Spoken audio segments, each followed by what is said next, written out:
नमस्कार, आज का मुद्दा लेकर मैं हूं टीएन मनीष। आज हम बात करेंगे भारत के एक संवेदनशील और रणनीतिक क्षेत्र लद्दाख की, जहां पृथक राज्य का दर्जा मांगने वाले आंदोलन ने हिंसक रूप ले लिया है। 24 सितंबर 2025 को लेह में हुई हिंसा में 4 लोगों की मौत हो गई थी, दर्जनों घायल हुए थे और अब लेह में कर्फ्यू लगा हुआ है, जिसे 30 सितंबर को 4 घंटे के लिए ढील दी गई। ये मुद्दा न केवल स्थानीय है बल्कि राष्ट्रीय सुरक्षा, पर्यावरण और युवाओं की निराशा से जुड़ा है। आइए इसकी पृष्ठभूमि से। लद्दाख को 2019 में जम्मू कश्मीर से अलग करके केंद्र शासित प्रदेश बनाया गया था। जब मोदी सरकार ने अनुच्छेद 370 को निरस्त किया, उस समय लद्दाख के लोगों ने इसे सकारात्मक माना, लेकिन जल्दी ही असंतोष उभरा क्योंकि इससे विधानसभा नहीं दी गई। लेह अपेक्स बॉडी और करगिल डेमोक्रेटिक अलायंस जैसी संस्थाएं 2021 से विरोध कर रही है। लद्दाख की आबादी करीब 3 लाख है, जहां लेह बौद्ध बहुल और करगिल मुस्लिम बहुल है।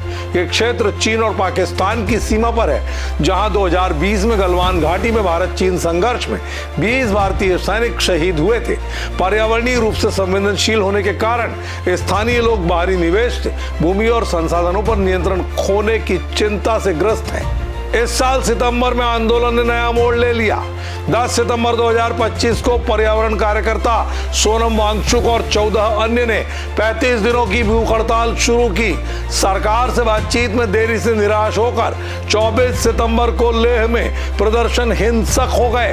प्रदर्शनकारियों ने भाजपा कार्यालय, मुख्य कार्यकारी पार्षद के कार्यालय और एक पुलिस वाहन को आग के हवाले कर दिया। पुलिस ने गोलीबारी की, जिसमें 4 प्रदर्शनकारी मारे गए, दर्जनों घायल हुए, जबकि 30 से अधिक पुलिसकर्मी भी चोटिल हो गए। हिंसा के बाद लेह में कर्फ्यू लगा दिया गया और कम से कम 50 लोगों को हिरासत में लिया गया। 25 सितंबर को भूख हड़ताल समाप्त हुई, लेकिन 26 सितंबर को सोनम वांगचुक को गिरफ्तार कर लिया गया। 30 सितंबर को कर्फ्यू में 4 घंटे सुबह 10 बजे से ढील दी गई है, ताकि लोग आवश्यक सामान की खरीदारी कर सकें। प्रदर्शनकारियों की मुख्य मांगे हैं लद्दाख को पूर्ण राज्य का दर्जा, विधानसभा के साथ छठी अनुसूची के तहत आदिवासी स्वायत्तता, क्योंकि 90% से अधिक आबादी अनुसूचित जनजाति की है, नौकरियों में आरक्षण, भूमि और संसाधनों पर स्थानीय नियंत्रण। कारणों में बेरोजगारी प्रमुख है। स्नातकों में 26.5% बेरोजगारी दर, राष्ट्रीय स्तर से जो औसत है उससे 2 गुनी। जैन जी इस आंदोलन का मुख्य चेहरा है, जो युवा है, जो नेपाल और अरब स्प्रिंग जैसे आंदोलनों से प्रेरित है। पर्यावरणीय चिंताएं भी हैं, जैसे ग्लेशियरों का पिघलना, बाहरी निवेश से संस्कृति का खतरा।